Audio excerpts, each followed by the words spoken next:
नमस्कार दोस्तों। आज मैं आपके सामने मोटर ओडी क्लेम जो होते हैं मोटर इंश्योरेंस से रिलेटेड मोटर ओडी क्लेम के बारे में कुछ बातें बताऊंगा। आज जो मैं बता रहा हूं वो है कंस्ट्रक्टिव टोटल लॉस, जिसके बारे में हमारे यहाँ हमारे देश में बहुत लोगों को कन्फ्यूज़न रहता है और बहुत से लोगों को सही जानकारी नहीं है, जिस वजह से बहुत सी बीमा कंपनियां गलत तरीके से क्लेम सेटलमेंट करती हैं। और चूँकि एक आम जो बीमा धारक ग्राहक है उसे बहुत ज़्यादा जानकारी नहीं होती है, तो वो बहुत अच्छे तरीके से अपनी बात को बीमा कंपनी के सामने या हायर अथॉरिटीज़ के सामने नहीं रख पाता, और जिस वजह से काफ़ी कुछ गलत भी हो जाता है। तो सबसे पहले हम कंस्ट्रक्टिव टोटल लॉस को समझने से पहले मैं एक दो टर्म शेयर करूंगा आपसे। तो मोटर इंश्योरेंस में इंडियन मोटर टैरिफ 2002 में जो बना है वो अभी लागू है। उसी में सारे नियम कायदे कानून जो मोटर इंश्योरेंस से रिलेटेड जो नियम हैं वो सब उसमें दिए हुए हैं। तो ये 2002 में इंडियन मोटर टैरिफ बना था और इसमें धीरे धीरे बाद में भी कुछ बदलाव हुए जो समय दर समय वो भी IRD के वेबसाइट पे अवेलेबल हैं और बड़ी आसानी से मिल जाते हैं।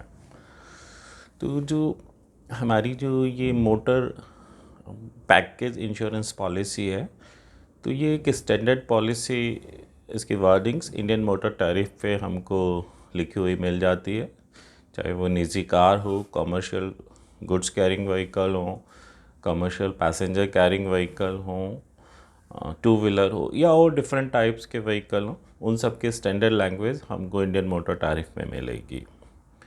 तो इंडियन मोटर टैरिफ में एक जनरल रेगुलेशन 8 होता है और ये इसी के अनुसार पॉलिसी कॉन्ट्रैक्ट में भाषा लिखी होती है। तो ये जो जनरल रेगुलेशन 8 है, ये गाड़ी की इंश्योर्ड डिक्लेयर्ड वैल्यू को तय करने का इसमें एक तरीका दिया होता है कि अगर ये IDV इसलिए तय की जाती है कि कभी गाड़ी पूरी नष्ट हो जाए या तो पूरी ख़त्म हो जाए किसी वजह से, किसी भी जो सर्टेन पैरल्स हैं कवरेज उसके अंतर्गत, तो अधिकतम कितना क्लेम इंश्योर्ड को दिया जा सकता है। तो जो एक मैक्सिमम लिमिट है उसे इंश्योर्ड डिक्लेयर्ड वैल्यू कहते हैं, और उसको तय करने के लिए एक फ़िक्स फार्मूला उन्होंने 5 साल तक के लिए परसेंटेज वाइज डेप्रिसिएशन लगा के जो भी गाड़ी का मैन्युफैक्चरर लिस्टिंग प्राइस है उसके अकॉर्डिंग दिया होता है, और 5 साल से ऊपर के लिए एक म्यूचुअल अंडरस्टैंडिंग एक तरीका दिया है। तो वो हम जनरल रेगुलेशन 8 में पढ़ सकते हैं। इसमें एक चीज़ दी, इसमें शब्द आता है कंस्ट्रक्टिव टोटल लॉस। एक तो होता है टोटल लॉस, एक होता है constructive total loss. Total loss तो वो है कि गाड़ी चोरी हो गई तो वो पूरा लॉस, गाड़ी गायब हो गई यानी टोटल लॉस हो गया। एक गाड़ी जल के राख हो गई तो कुछ उसमें रिपेयर करने के लिए बचा ही नहीं तो टोटल लॉस हो गया। एक गाड़ी चकनाचूर हो गई, उसमें रिपेयर करने को कुछ बचा ही नहीं, कोई मतलब उसको दोबारा से पुरानी उस शेप में लाया जा सके, तो वो टोटल लॉस हो गई एक गाड़ी। अब दूसरा है constructive total loss. Constructive total loss क्या होता है? कंस्ट्रक्टिव टोटल लॉस वो लॉस हैं, उन क्लेम को कहा जाता है, ये एक मैरीन इंश्योरेंस से टर्म आई है। इसमें ये है कि जो गाड़ी जिसकी रिपेयर कॉस्ट 75% ऑफ जो उसकी इंश्योर डिक्लेयर्ड वैल्यू तय की है, अगर उससे ज़्यादा होती है तो वो कंस्ट्रक्टिव टोटल लॉस कहलाता है। अब यहाँ भी कुछ लोगों को कन्फ्यूज़न रहता है, तो खैर हमारा ये आज का विषय ये वाला नहीं है। उसमें ये रहता है कि कुछ लोग इंश्योरेंस कंपनी की लाइबिलिटी रिपेयर बेसिस जो नेट लाइबिलिटी है उसको 75% ज़्यादा होने पे तब कंस्ट्रक्टिव टोटल लॉस मानते हैं। लेकिन अगर हम जनरल रेगुलेशन 8 को ठीक से पढ़ें तो उसमें वाहन की repair cost, aggregate repair cost लिखी हुई है, ना कि इंश्योरेंस कंपनी की नेट रिपेयर बेसिस लायबिलिटी लिखी हुई है। तो कई बार गाड़ी जब पुरानी होती है और डेप्रिसिएशन वगैरह लगते हैं तो नेट रिपेयर बेसिस लायबिलिटी कम आती है, लेकिन रिपेयर कॉस्ट ज़्यादा होती है। कभी कभी तो ऐसा होता है कि गाड़ी की कीमत से ज़्यादा होती हैं जो रिपेयर कॉस्ट है, और इंश्योरेंस कंपनी या रिलेटेड लोग जो भी हैं या कुछ सर्वेयर्स बंधु, तो वो उसको रिपेयर कराने के लिए जोड़ देने लगते हैं, जिसमें बड़ी दिक्कत आती है कि गाड़ी की वैल्यू से ज़्यादा पैसा खर्च करना तो किसी के लिए भी मुश्किल बात है। वैसे इसके लिए अभी जो और स्पष्ट भाषा के साथ ये टैरिफ दोबारा से अमेंडमेंट्स होके बन रहा है, उसके लिए कुछ सुझाव मांगे गए थे, फिर एक बन के भी आया एक जो प्रारूप, तो उसमें बड़ा साफ शब्दों में लिखा हुआ 75% without application of depreciation, without application of any deduction, salvage, etc जो भी है, तो वो अगर 75% से ज़्यादा है रिपेयर को, तो वो कंस्ट्रक्टिव टोटल लॉस होगा। अब हम जो हमारा मुख्य मुद्दा है कंस्ट्रक्टिव टोटल लॉस, उसमें दिक्कत क्या आती है? होता क्या है, जो इंश्योरेंस कंपनी है, ख़ासतौर से प्राइवेट इंश्योरेंस कंपनी, वो कंस्ट्रक्टिव टोटल लॉस करने में ये अगर वो क्या करते हैं कि वो गाड़ी की जो साल्वेज है उसको एज ए गाड़ी बेचने लगते हैं, और जिससे उनका क्या होता है, उनको वैल्यू ज़्यादा मिलती है और गाड़ी की, और उसको जैसे 5 लाख की गाड़ी है कि 3 लाख कबाड़ी दे देगा उसे विद आरसी बेच देंगे, और 2 लाख खुद दे देंगे, तो उनको 2 लाख का खर्चा हुआ 3 लाख कबाड़ी से। इस तरीके से वो 5 लाख का जो भी क्लेम है वो सेटल करते हैं। लेकिन ये प्रैक्टिस गलत है। जो मोटर व्हीकल एक्ट है उसका मोटर व्हीकल एक्ट 1988 का जो सेक्शन 55 है, उसके अनुसार अगर कोई गाड़ी टोटल लॉस हो रही है तो उसकी आरसी कैंसिल करके ये होना चाहिए, आरसी कैंसिल होनी चाहिए। इवन आईआरडीए ने भी इसके लिए सर्कुलर सभी बीमा कंपनी के लिए एडवाइजरी जारी की हुई है कि कोई भी अगर आप कंस्ट्रक्टिव टोटल लॉस आप सेटल कर रहे हैं तो उसको आरसी कैंसिल करके करना है। कंस्ट्रक्टिव टोटल लॉस एक टर्म है कि अगर 75% से ज़्यादा रिपेयर कॉस्ट है तो उसे टोटल लॉस माना जाएगा, टोटल लॉस की तरह करना है। तो कुछ इंश्योरेंस कंपनी इसका फ़ायदा उठाती हैं और गलत वे में उस क्लेम सेटल करती हैं। कुछ लोग ऐसे बताएंगे कि ये constructive total loss means cash loss total loss settlement है, कुछ और बताएंगे। तो बहुत ज़्यादा कई बार शोषण करती हैं बीमा कंपनी, उससे एक कंसेंट लेती हैं उसमें इंश्योर्ड से, और उसमें उसी से लिखवाएंगे कि वो चाह रहा है, वो प्रपोज़ कर रहा है कि साहब मेरा आप प्रपोज़ल ले लो कि मेरी गाड़ी कैश लॉस कर दो, इतना पैसे मुझे दे दो, बाकी मैं उससे ले लूँगा। तो एक तरीके से मिसगाइड करती है बीमा कंपनी। अब हम बात करते हैं कि नियम क्या कहते हैं। तो जो ये हमारी बीमा पॉलिसी है ये एक कॉन्ट्रैक्ट है, इसमें सब कुछ तय होता है, इन रिटर्न होता है। तो बीमा पॉलिसी में कंडीशन नंबर 3 होती है, मतलब प्राइवेट कार की मैं बात कर रहा हूँ, सब में वो भाषा एक ही है बिल्कुल। तो अभी मैं प्राइवेट कार के लिए बात कर रहा हूँ एक तरीके से। तो अगर हम उस पॉलिसी कंडीशन 3 को बढ़ेंगे तो उसमें ये क्लेम को सेटल करने के लिए जो है किस तरीके से क्षतिपूर्ति करनी है, इंडेमनीफाई करना है, उसके 3 तरीके दिए हुए हैं। एक है रिपेयर रीइंस्टेट, मतलब गाड़ी की मरम्मत करा देनी है जो भी उसके पार्ट्स हैं, तो ये तरीका हो गया रिपेयर रीइंस्टेट। दूसरा तरीका उन्होंने दिया है व्हीकल रिप्लेसमेंट, पार्ट्स या एसेसरीज जो भी हैं वो रिप्लेसमेंट। इसमें क्या है कि बीमा कंपनी चाहे तो उस आदमी जो जिसकी भी गाड़ी है उसे एक नई गाड़ी उस तरीके की दे सकती है, या उसके पार्ट्स या जो भी हैं उन्हें बदलाव करके ठीक करके उसका नुकसान की भरपाई कर सकती है। यहाँ भी कई बार कुछ बीमा कंपनी या कुछ इससे संबंधित लोग इसे गलत वे में लेने लगते हैं, उसे पुरानी गाड़ी से बदलाव करने लगते हैं या पुराने पार्ट्स, जबकि पुराने से कोई नहीं होता, स्टैंडर्ड चीज़ें मानी जाती हैं। हाँ, इंश्योरेंस कंपनी या कोई भी किसी पे पुरानी गाड़ी से बदलने के लिए या पुराने पार्ट से बदलाव के लिए जोर नहीं दे सकता, ऐसा कॉन्ट्रैक्ट में कहीं नहीं लिखा हुआ है। वो अगर वो नए के लिए स्टैंडर्ड जो प्रोसेस है, तो अगर कोई पुरानी गाड़ी या उसका कहता है, ज़ोर ज़बरदस्ती करता है, तो वो तरीका गलत है। हाँ, ये बात अलग है अगर इंश्योर्ड ही गए कि हाँ साहब मैं तैयार हूँ, मुझे मेरी जैसी जो गाड़ी है कोई पुरानी इसी में एक मॉडल की दिलवा दीजिए, या पुराने पार्ट्स बदल के मैं अपना नुकसान भरपाई करना चाहता हूँ, तो बात अलग है, फिर कोई दिक्कत। तीसरा जो तरीका है, पहला हो गया रिपेयर इंस्टेड, दूसरा हो गया ये रिप्लेसमेंट, और तीसरा जो है वो है उसको जो भी नुकसान है उसका नुकसान की भरपाई कैश दे के पेमेंट करके सीधा ही उसका नुकसान की भरपाई कर दी जाए।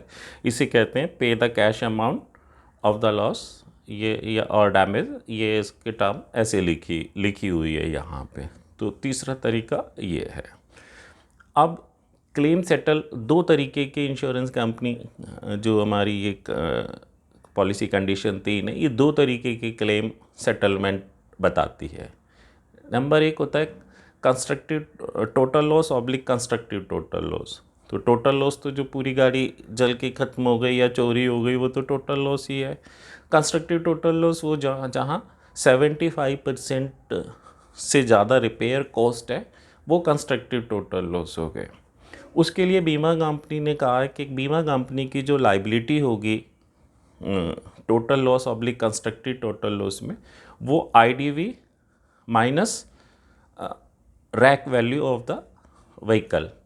तो जो भी आईडीवी, जो जनरल रेगुलेशन 8 के अकॉर्डिंग जो भी पॉलिसी कॉन्ट्रैक्ट में आईडीवी तय की है, माइनस जो सैल्वेज, रैक शब्द का इस्तेमाल किया। रैक को अगर हम डिक्शनरी में पढ़ेंगे तो इसका मतलब सैल्वेज ही होता है। जहाज़ वगैरह के जो था उनके उसमें ये ज़्यादा इस्तेमाल होता था।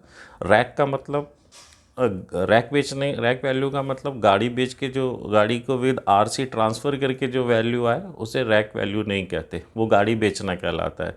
और कबाड़ सैल्वेज बेचना, स्क्रैप बेचना होता है, तो उसे रैक वैल्यू कहते हैं। तो एक तरीका ये कंस्ट्रक्टिव टोटल लॉस और टोटल लॉस दोनों के लिए आईडीवी माइनस रैक वैल्यू, और जो भी एक्सेस या पॉलिसी कहती है वो, ये एक तरीका हो गया। ये दूसरा तरीका है पार्शियल लॉस। टोटल लॉस और कंस्ट्रक्टिव टोटल लॉस के अलावा जितने भी क्लेम केस होते हैं उन्हें पार्शियल लॉस क्लेम कहते हैं। इसमें दिया हुआ है कि जो भी रीज़नेबल उसकी ओरिजिनल रिपेयरिंग कॉस्ट होगी, तो पॉलिसी टर्म्स एंड कंडीशन के अकॉर्डिंग जो भी डेप्रिसिएशन या एक्सेस जो लगने हैं वो काट के उसको पेमेंट करना है, ये पार्शियल लॉस क्लेम कहलाता है। तो मेरा कुल कहने का अर्थ ये है कि इंश्योरेंस पॉलिसी जो पॉलिसी कंडीशन 3 है उसमें बड़ी साफ शब्दों में दो तरीके दिए हुए हैं। एक total loss oblique constructive total loss के लिए कि IDV minus wreck value subject to terms, जो भी टर्म्स एंड पॉलिसी कंडीशंस हैं वो। दूसरा तरीका है पार्शियल लॉस क्लेम, उसमें जो भी हमारा खर्च हो रहा है रीज़नेबल, जो भी उसका रिपेयरिंग कॉस्ट है, और माइनस जो भी सब डेप्रिसिएशन है या एक्सेस क्लोज है वो कट के ये पार्शियल लॉस क्लेम है। तो ये तरीका दिया हुआ है, लेकिन बीमा कंपनी के अपने अपने तर्क हैं और वो गलत तरीके से इंश्योर्ड को बताती है। और होता क्या है कि इंश्योर्ड को पता नहीं होता, वो कुछ भी उनके जो भी वो कंसेंट वगैरह लेते हैं वो अपने क्लेम लेने के लिए उन्हें साइन करके दे देता है। होता क्या है, इन गाड़ियों का मिसयूज़ हो जाता है कई बार ये गाड़ियाँ जो लोग गाड़ी चोरी करते हैं उनके इन गाड़ियों के चेसिस नंबर, इंजन नंबर, ये चेसिस नंबर बदल के उन चोरी की गाड़ियों को इन गाड़ियों में कन्वर्ट कर देते हैं, और जो कि एक बहुत ही इलीगल एक्टिविटी है। और अगर आप अखबार पढ़ते हैं या गूगल पे कभी सर्च करेंगे तो आप व्हीकल थीफ्स के बारे में पढ़ेंगे, तो आपको ये बहुत आसानी से बहुत केसेस में मिलेगा कि इंश्योरेंस की टोटल लॉस गाड़ियों का मिसयूज़। तो इसलिए IRDA ने इसके लिए एडवाइज़री जारी की है, लेकिन उस एडवाइज़री का कोई फ़ायदा नहीं हो रहा है। निजी क्षेत्र की जो साधारण बीमा कंपनियां वो खुलेआम ये काम करती हैं। अगर कोई इंश्योर्ड शिकायत भी करता है तो ना तो IRDA के कान पे जू रेंगती है, ना बीमा कंपनी के, और इतना हैरेसमेंट हो जाता है इंश्योर्ड का कि वो ज़्यादा कुछ कर नहीं पाता। फिर उसके सामने कुछ आखिरी में फिर वो मोस्टली लोग समझौता ही करना पसंद करते हैं कि फिर जो जैसे बीमा कंपनी कहती है वैसे ही मानने लगते हैं। लेकिन अगर आप पक्के हैं और अगर आप सही आप में थोड़ा पेशेंस रख सकते हैं, हाँ यहाँ देर हो सकती है, अंधेर नहीं है, तो आपको न्याय ज़रूर मिलेगा। लेकिन इसके लिए कोशिश करनी होगी, प्रयास करना होगा। हो सकता है ये प्रयास लंबा चले, क्योंकि सिस्टम जो है अंधा गूंगा बहरा ज़्यादा है, यहाँ ज़्यादा प्रयास करना पड़ता है, बार बार करना पड़ता है, तब जाके न्याय मिलने के चांसेस ज़्यादा होते हैं। लेकिन अगर आप इस तरीके से आप एक इंश्योर्ड हैं और अगर ये गाड़ी साल्वेज को as a RC total loss गाड़ी को बेच रहे हैं, तो जो गाड़ी मालिक है उसकी रेस्पॉन्सिबिलिटी है कि वो गलत तरीके को अपना के ये काम कर रहा है। अगर वो देखें, ध्यान दें, तो बीमा कंपनी कभी भी लिख के नहीं देती है, ये उल्टा इंश्योर्ड से लिख के लेती है इसको कि वो कह रहा है इंश्योरेंस कंपनी से कि साहब मेरा ये कैश लॉस कर दो, ऐसे कर दो या ऐसे कर दो। तो अगर कभी कल के दिन कोई लीगल कॉम्प्लिकेशंस आएंगे तो बीमा कंपनी वो उसका कंसेंट लेटर या जो भी उसका लेटर है वो दिखाएगी, देखिए साहब हम नहीं कह रहे थे, ये तो हमसे इसने कहा कि साहब मेरा ऐसे ही कर दो, तो कैश लॉस कर दो, तो हमने कर दिया। ना बीमा कंपनी कभी ये देगी कि वो किस सैल्वेज बायर को गाड़ी बिकवा रही है, सब काम करेगी लेकिन पर्दे के पीछे से, क्योंकि लिखित में आप बिल्कुल भी नहीं देगी, ना कभी देती है। ये बहुत गोलमोल सी भाषा देगी। मोस्टली इस काम के लिए जो वो अप्रूव्ड सर्वेयर को अपॉइंट करते हैं वो उनके एक एजेंट की तरह काम करता है, और अक्सर मैंने देखा है कि वो सर्वेयर ही ये सब सारी प्रोसेस करता है, जबकि इंश्योर्ड ने जो बीमा है वो बीमा कंपनी से कराया होता है, और बीमा कंपनी की जिम्मेदारी है कि वो इंश्योर्ड को स्पष्ट भाषा में क्लेम सेटलमेंट ऑफर दे। तो आज का मेरा वीडियो ये अब पूरा हो गया है। तो अगर आपने कभी भी इस स्थिति से आप दो चार होते हैं तो आप सिंपली जनरल रेगुलेशन 8 पढ़ सकते हैं इंडियन मोटर टैरिफ में आप मिल जाएगा ये। वहीं पे आप जो भी आपकी पॉलिसी है, जिस प्रकार के भी वाहन की, उसके स्टैंडर्ड लैंग्वेज को पढ़ सकते हैं, पॉलिसी कंडीशन 3 को पढ़ सकते हैं, या आप protection of policy holder interest gazette notification 2017 को पढ़ सकते हैं कि as a insured claim process क्या प्रोसेस होना चाहिए और आपके क्या राइट्स हैं, कहाँ आप शिकायत कर सकते हैं। तो अगर आप ये सब चीज़ें पढ़ेंगे तो बड़े आसानी से आप सारी चीज़ों को समझ जाएंगे और अपना हक बीमा कंपनी से ले सकते हैं और सही दिशा में अपने क्लेम को प्रोसेस करवा सकते हैं। तो बस मैं समाप्त करता हूँ। नमस्कार।